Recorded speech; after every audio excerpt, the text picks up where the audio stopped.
Working on my K2 Plus here. I bought some Sunlu PLA on Amazon when it was on sale this past Christmas, and this machine's been having issues cutting it, so I'm going to show you guys how I fixed it. I've been having issues with extruder jams, filament not cutting, all that stuff. Basically up here, these are all the codes I had. This is a FO2837 jammed, filament jam between extruder sensor and extruder gear. The FR2865, which is a feed issue, filament failed to exit extruder. This also an FR2849 retract issue. TC2841 cutter issue, may be jammed. A TC2856 cutter issue, jammed or missing. And then the other one would be a TC2854 filament detected in the extruder after the cutter calibration.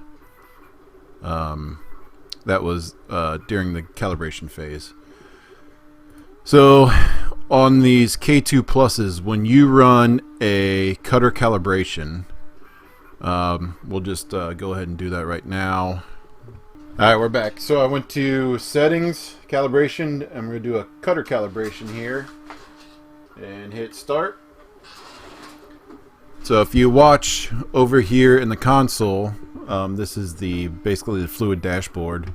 You can get to it by typing in your printer's IP address and do port 4408 right here.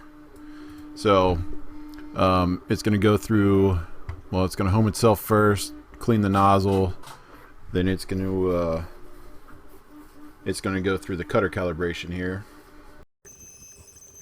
Alright, now we're going into the cutter calibration here. I'm going to make the console, if we follow the console things here, you can see basically it's going to go through and it's going to push the head against the push rod for the cutter until it stalls the motor. And if we follow, I'll keep scrolling down here, if we keep watching this, I'll show you exactly what it does. I'm not sure why they have it set like this. I assume it's not, just in case if it goes too far. Here you go. See, it's starting to check protection, the motor protection, so it actually stalled out. So here is the final position. It's calling it negative 6.69. So if we go into configuration, go down on printer config. If you scroll all the way down, you can see right here underneath box, the cutter position is negative 6.7. What I have found with this machine and the Sunlu filament, I'll pull up a video here.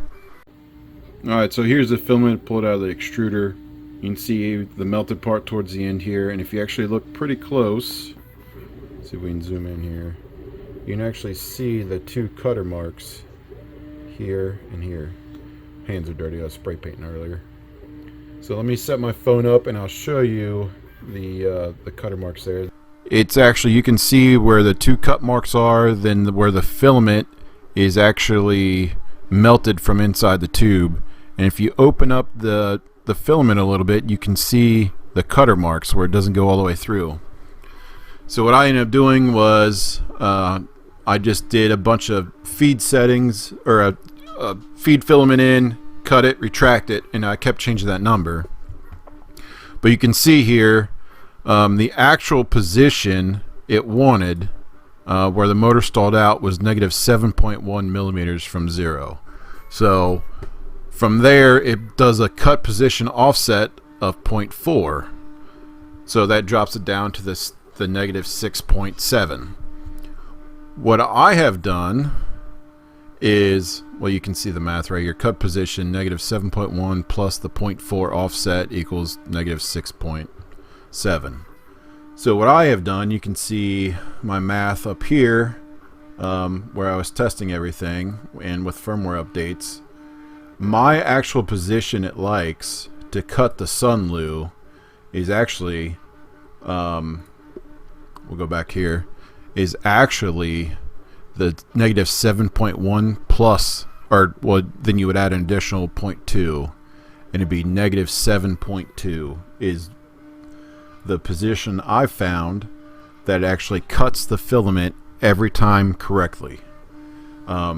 When you have it at the calibration, the negative 6.7 with the offset applied, it would only cut the filament maybe 1 out of every 10 times. Then when I changed it to what the actual calibration number was, the 7.1 here, it would only cut it about 50% of the time. So I just kept adding 0.1 millimeters to that number, and what I finally came up with was negative 7.3.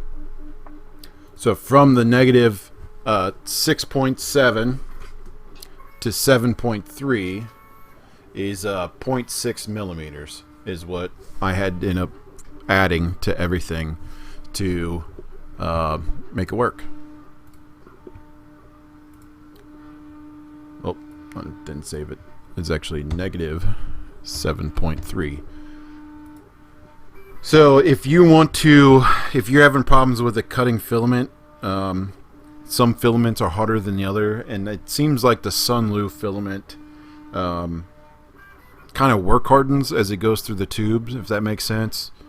And I have found that adjusting your cut position of X, if you increase it by 0.6 millimeters, so from 6.7 to 7.3, actually you'd be decreasing the number technically, but that's your offset from 0. So if you just add 0.6 to that number, so 6.7, add 0.6, now it's 7.3, and it's negative, make sure you leave that negative in there, or else it's in the positive. It's in the positive and won't cut at all. Some people like to add little spacers to the end of the push rods or print new arms, but this is a surefire way to make sure that it cuts every time. So I'll pop in a video here of the cutting, and I'll show you guys exactly how it cuts, and I'll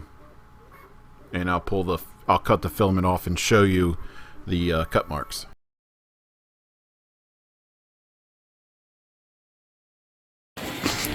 We're going to extrude some filament here. It's already warmed up, so I'll hit extrude. We'll do the red. We'll zoom in here. I got a little piece of filament hung up back there.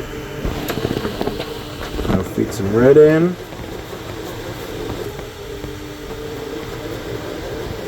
Here, do its thing with the CFS.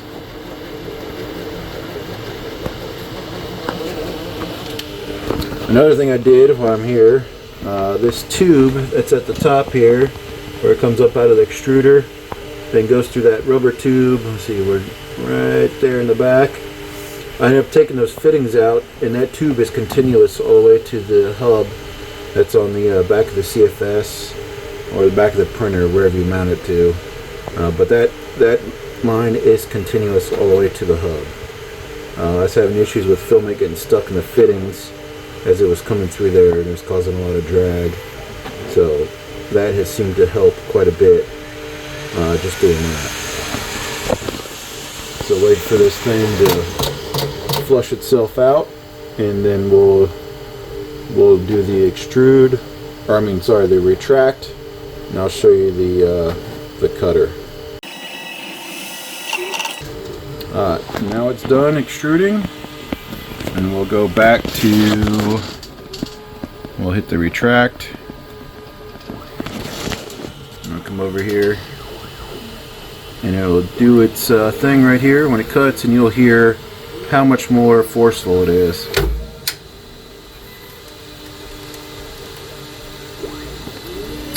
I haven't figured out why it's doing this, but it doesn't do it during prints. It only does it when you're manually changing filament.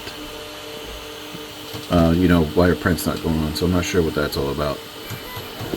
But anyway, you could hear the difference in the cutter, and just adding the 0.6 millimeters to that offset gave it enough force to cut through the filament, but not too much travel to where there was an anomaly with the motor, because these are closed loop motors, they got feedback on them. If they're not in the position it tells it to, then there's an error.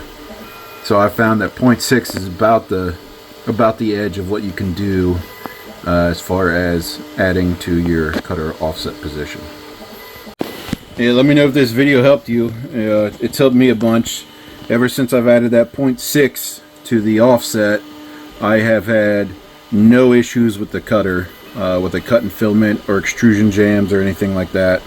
It's been really a great machine once I got all that sorted out.